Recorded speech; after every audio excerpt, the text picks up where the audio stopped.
अस्सलाम वालेकुम व आदाब नाज़रीन। हम वक़्फ़ बिल को लेकर जो खबरें चल रही है उस पर लगातार बने हुए हैं और हमने दिन में आपको बताया था कि सुप्रीम कोर्ट ने हामी भरी है कि जो मल्टीपल पिटीशंस फाइल की गई है वक़्फ़ अमेंडमेंट बिल को लेकर, और उसकी जो लीगैलिटी है, कॉन्स्टिट्यूशनल वैलिडिटी है, उसको लेकर अब खबर आ रही है सुप्रीम कोर्ट 15 अप्रैल को इस केस को सुन सकता है। और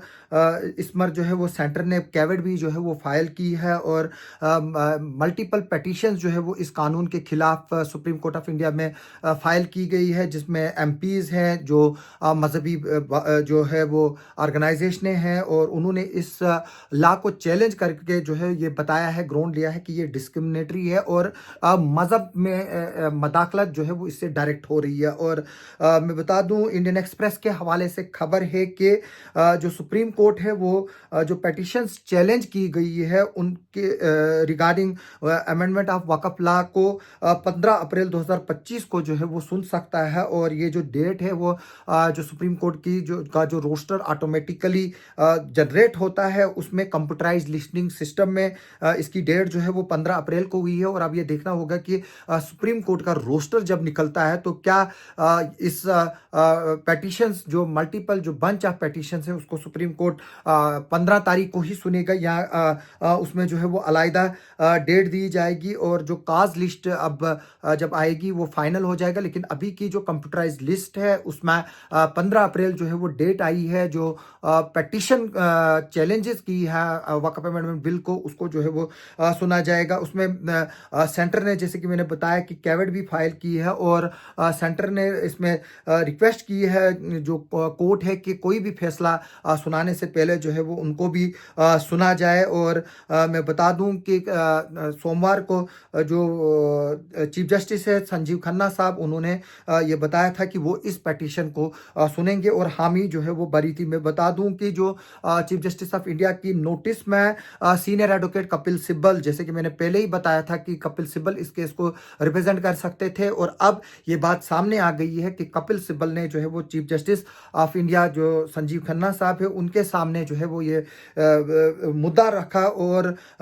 सुप्रीम कोर्ट का जो बेंच जो है वो प्रिजाइड ओवर कर रहे थे, तो और सिब्बल ने जो कपिल सिब्बल साहब है उन्होंने इन्फॉर्म किया है कि जो पिटीशनर हैं मौलाना अरशद मदनी जो प्रेसिडेंट ऑफ जमात उलमाए हिंद है, जो मुस्लिम्स की एक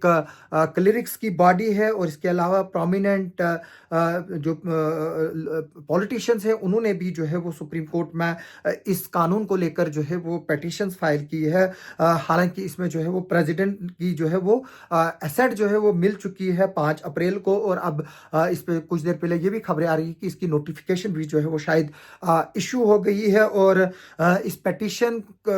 में जो जिन लोगों ने पिटीशंस की है उसमें असदुद्दीन ओवैसी है और मोहम्मद जावेद जो लोकसभा के एमपी हैं, इंडियन यूनियन मुस्लिम लीग के हैं, और डीएम के जो ए राजा हैं वो भी पिटिशनर है। आप एमएलए अमानतुल्लाह खान है, वो भी एक पिटिशनर है। इसके अलावा जो